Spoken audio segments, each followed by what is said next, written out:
with business and market analyst and NewsMax contributor Seth Denson and America's accountant and accounting professor at Montclair State University, Geltrude. Good morning to you, gentlemen, bright and early today. Seth, morning. I'll start with you. 5 Republican senators are expected to send a letter tomorrow saying that they will withhold their support from the spending bill over a lack of border wall funding. Now, the list includes Indiana's Mike Braun, Florida's Marco Rubio, Utah's Mike Lee, Wyoming's Cynthia Lummis, and from your home state of Texas, Ted Cruz. What are your thoughts on this?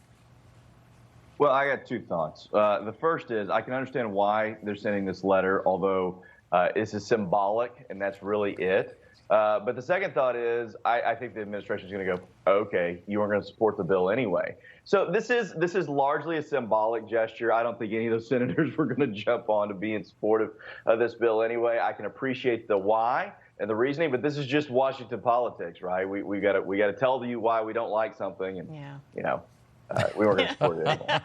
Makes sense. Dan, the consumer price index up 6.2%, the biggest jump in 30 years. I think we talked about this yesterday. If you actually annualize it, we're now talking about over 10% inflation on an annual basis. So we've had a lot of scary statistics out of October. Does that stress the need for a pause on additional spending? Because Joe Biden says, oh, no, we need to spend more money. Now, spending more money, Tom, is exactly what we don't need to do. And I think we're going to start to approach really a critical point where people are just not going to accept the cost of goods and services. It's really getting to the point where people are saying, I can't afford this stuff anymore. And you see it, whether you're in the grocery store or you're getting gas, it's the essentials. And that's why inflation, I would say, is the most insidious type of tax, because we don't call it a tax, but it has the same impact and worse than a tax. Yeah, absolutely.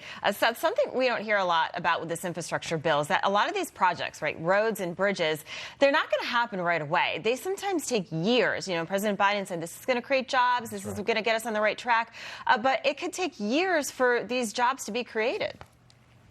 Yeah, one of the most inefficient businesses in the United States is the United States government. And let's be very clear that they can spend money, but getting the money actually where it's needed is the big problem here. And so, yeah, I think there's this idea that we're going to go out and we're going to drive on better roads and bridges tomorrow. But no, it's estimated that it's 2023, 2024 before dollars even start to go out. And it's likely 25 and 26 before we actually see anything happen with those dollars. So, yes, and I would agree we need to spend some money on roads and bridges. If you've driven across our country lately, which I have, it's in pretty rough shape. There's a lot of other things in this bill, though, that maybe weren't infrastructure, so we'll see how that all pans out. But needless to say, it's going to take a while for those jobs and the things that it's going to create to get going.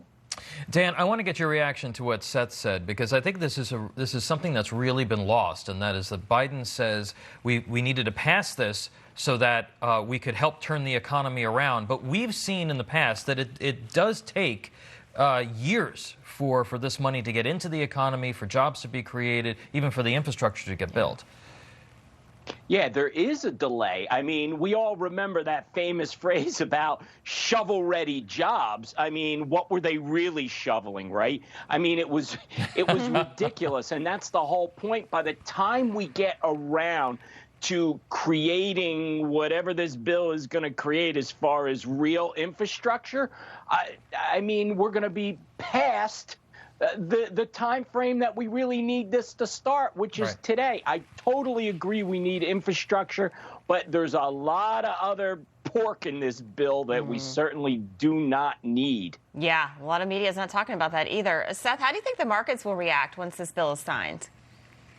Listen, markets are going to react positively, at least in the short term. They like it when Washington spends money because they know that they're going to start lobbying and jockeying for whatever that money's going to be, and it's going to stay in their coffers for a bit. So, yeah, I think this is going to just give the market another reason to go up, which they don't seem to need a lot of reasons to do that anymore. But I think on the back end, but that's going to be years down the road, we're going to see a correction in large part because of all of this government spending.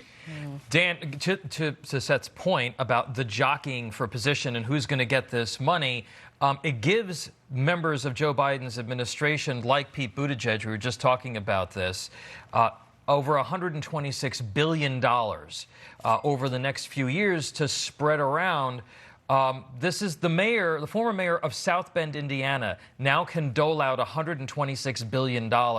How do we even ensure that this is not just going to all go for political favors?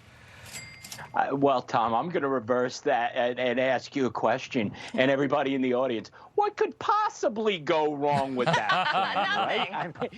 I mean, it seems like it'll work. Seriously, I mean, any time that you're going to leave that type of judgment for people to allocate money, where do you think it's going to go? It's going to go to what suits them best politically, not what is best for the nation. So unless we're really allocating these funds where they need to specifically go, which is for true infrastructure, Right. I think we're headed for trouble. All right, well, I hope not, but we'll see. All right, thank you, Seth Denson, Dan Geltrude. We're going to see you in the next hour. We appreciate it.